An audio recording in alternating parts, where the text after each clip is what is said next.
चला असे शेंगदाणे कधी करून खाल्ले का? तिखट शेंगदाणे खूप छान लागतात. चला तर मग आपण बनवू.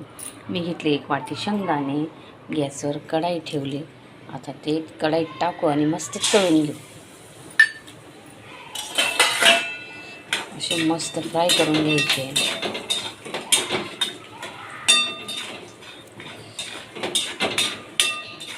छान लाल चरळीपर्यंत मस्त तळून घ्यायचे.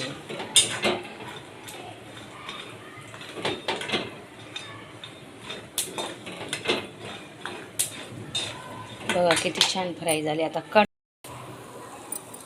बघा किती छान तळले गेले. आता टाकू त्याच्यावर लाल मिरची पावडर.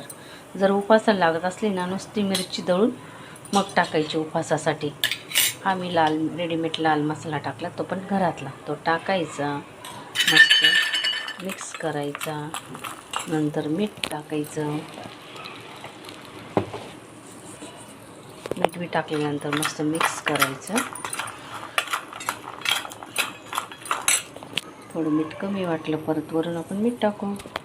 मस्त मिक्स करायचं आणि खायला घ्यायचे.